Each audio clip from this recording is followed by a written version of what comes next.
شوف احنا مش اول مره نعملها، معناها تقريبا ولات عاده ولات ما غير من طموحنا، ولات طلبنا تلاميذ وطلبنا من المؤسسات. و كما نقول المدرسه ما هيش فقط باش تعطي دروس، المدرسه هي مكان لتعلم المواطنه، للتدريب على المواطنه. اليوم احنا في ظروف ربما استثنائيه نحارب على الارهاب، وانا شفت برشا تلقائيه في التعامل. واليوم اولا هي تدريب على المواطنه واعتراف بالجميع للمؤسسه العسكريه والمؤسسه العاميه اللي هي اليوم تحمي حريتنا، لان ما فماش معنى للديمقراطيه بدون الاما وبدون انتصار على الارهاب. هنا تشوف اذا المؤسسات ثم تشوف هذه مؤسسه خاصه، هي مؤسسه انا شخصيا عندي علاقه معها وجدانيه، لان افتتاح سنه دراسيه خاف المؤسسه هذه.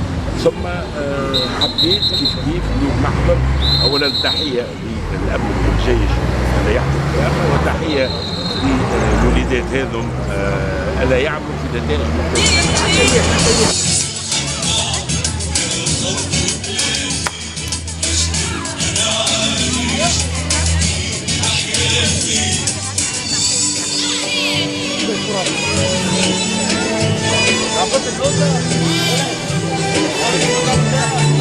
اشرطوا ايديكم شويه، وقفوا شويه.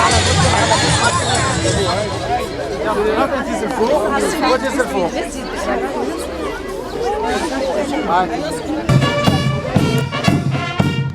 هناك سلام حق سلام حق هاي العلم.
مشكورة مشكورة منصورة منصورة مشكورة لك على هما مطالب موجوده لان المؤسسه التونسيه كما قلنا الكهف عندها 5 برامج تركب اليوم ثم مطالب بنية تحتيه، مطالب برامج، مطالب مدارس الامور اذا هي مدارس خاصه. احنا بالنسبه لنا سو بريوريتي واحنا عملنا سنه ربما هيكل خاص ندور على الحاجات على خاطر ريالمون اولا تعرف مبدا دستوري تكافؤ الفرص المواطنين التوانسه وحق ثم عندهم اولويات. احنا في السيكور في المدير هنا في البنيه التحتيه في دفور التجهيزات مازال ناقصين التحضيري ربما فموليدات متعدده الحاجات زاد يلزمهم عندهم اما بقينا احنا السنه هنا حاليا سكشن جديده في السفاح هي مدارس يلزمها اكثر عنايه كما مش نقدر عندهم حاجات بس يترك النفاق يلزم الاولاد يشعروا اللي هم معناها المجتمع الاسلامي اللي هم توانسه اللي هم ناس معناها بإعاقة باش تمنحهم باش يبدعوا. شفنا برشا